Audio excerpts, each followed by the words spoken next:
finished this on a bus last night. I wonder how many other people doing this have said that. A lot. It's called I Wear Red Now. You said give me your details, and I said I would, but the devil's in those. So I prayed and I prayed and I prayed in vain for bad clothes.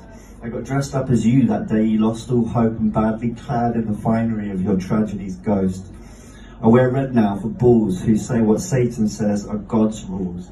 It's my rules I break and blame my tools I make on days I'm cowed by what a fool thinks he ever owns or knows. So go, let me wear the rope that was wrapped around your throat alone so lazy brains amazed can miss the miserable joke.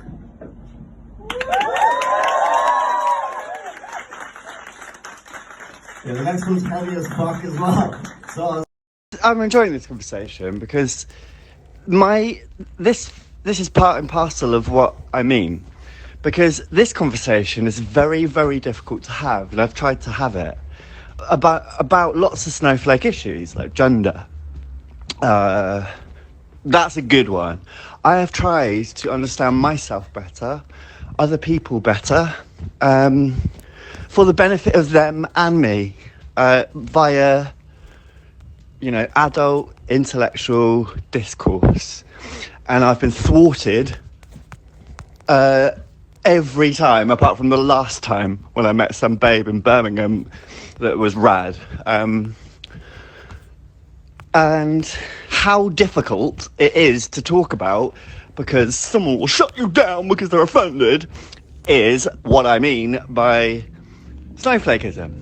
Yes, you're right. In my experience, everyone that's yes, you're right. In my experience, everyone that says, "Oh, you can't say anything now," they're usually the ones who don't notice the privilege that they benefit from, because they don't have to notice it because they benefit from it.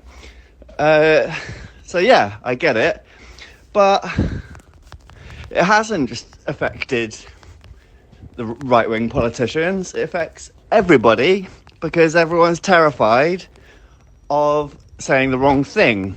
And I think it's sort of fed into our actual laws of hate crime and, inciting violence. And those boundaries are getting more blurred. And especially with the accessibility of everyone's lives being so fucking shareable so easily, of anything you do being the possibility of it being filmed and shared and exposed.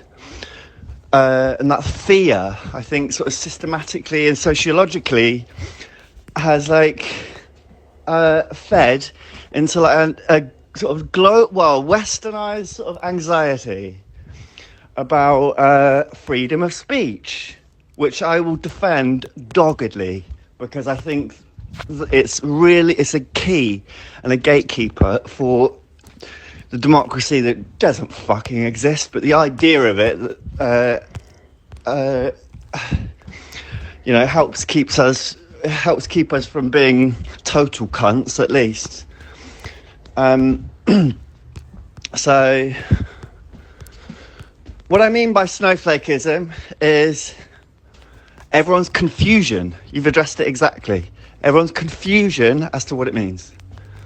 And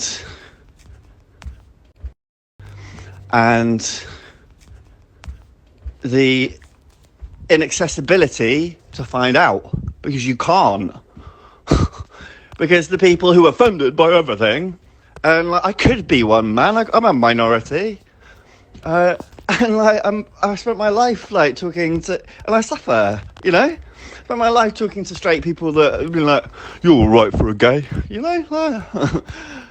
I could be one, and sometimes I might act like one.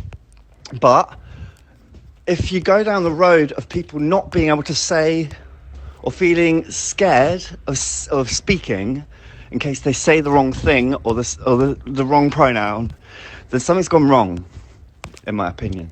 And I think there's a bigger issue at play, and that is more important, because I want disagreement.